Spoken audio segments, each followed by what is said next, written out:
slow down thing, right? That's the concept. Next concept, and I'm going to go through the history of the drill, and then we're going to play with it and show you all the variations of the drill, because you don't deserve to do the drill until you understand the concepts and you have the biomechanics. That's never changed. It's useless to everybody in the system because they got it backwards. So this drill of 4 count, the concept is path of least resistance. If I do this and he blocks, I don't keep doing this. I go to where he isn't. Boop. Okay. So let's say he doesn't block. Whack. What happens? See how his head comes back? What comes forward when his head comes back? His low line. Now I hit him in the dick. Now that comes forward. Now I hit him in the head. He bounces back. I hit him in the dick again. Pop. And this is the game I'm actually playing. So when you see the concepts of path of least resistance, if Jason's guard is impeccable up top, give me a really good guard, just like when we were doing the Sagung Lebo, I don't do this. I do this. Whack. And then I do this. Okay? Don't keep forcing it. If you're in a situation where there's locked up and there's force, there's always another way to go. Okay? So that's the idea. We're going to show it in practice because this drill is designed from the day one to teach you how to strike, which is high-low. When you look at knife tapping, it's teaching you how to strike high-low. Okay? Ray says he doesn't even like feeder receiver. He wants it to be like predator and prey. So if I'm the predator and I'm trying to get my prey, I'm not going to feed this line into a place where he's going to block unless I mean to on purpose. I'm going to go to a place that he's not at. And then we're done. I just hit him in the knee joint, immobilizer, hit him in the temporal artery, he's bleeding, and I cut both of his hands, 1, 2. So no hands, no walking, right? And I can finish or I can go home. But if I don't aim that way, Jason doesn't block, he moves the stick back, I still get the hit.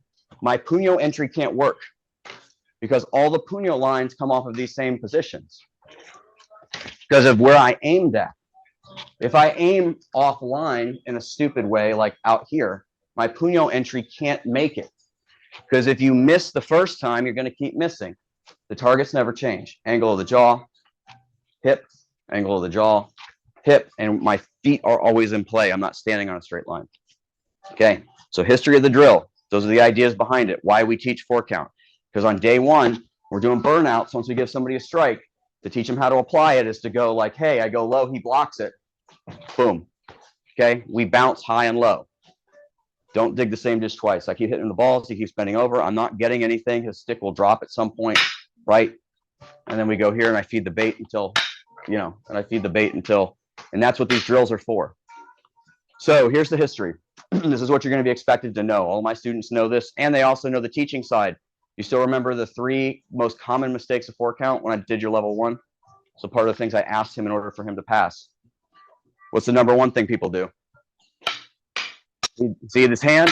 They do this. So what that means is if I understand day 1 lesson, if feed the bait, he keeps doing his 4 count, and I just keep hitting his hand because it's in the same spot. Okay, so 4 count, I'm in different quadrants every time. My feet are, my body is, right? Okay, what was the second one? You remember that? There it is. Ray just had to teach this to the people in Germany. The rhythm. Choppy. Bop, bop. Pause. Bop, bop. Pause. It's supposed to be 1, 2, 3, 4, 1, 2, 3, 4, 1, 2, 3, 4. If he doesn't block, I get him. Okay, because I'm always aiming at that target.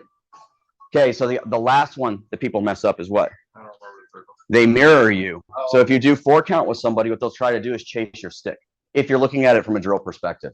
So I always build on the back end things that I've seen consistently to teach my students how to be instructors from day 1, because I was an instructor since I was a level 1. I was a level 1 for 2 years, a level 3 for 3 years. Like the system's meant to take a long time. It has to if it's going to be correct. So on this drill, now that we understand, I'm practicing high and low.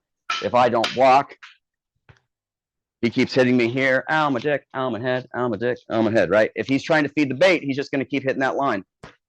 At some point, I'm going to go to sleep or I'm going to block. That triggers the next move. When I get sick of getting hit in the leg, and we do not move forward. As an instructor, you do not let your student go to number 2 until they check that shit. With Ray, if you don't block, he's going to hit you right in the fucking head. And everybody on the outside thinks that you're being compliant, and you know that you're in danger, because what that means is that they are not feeding the bait, and they aren't using that as a tool or as a practice. Okay, so here's his history.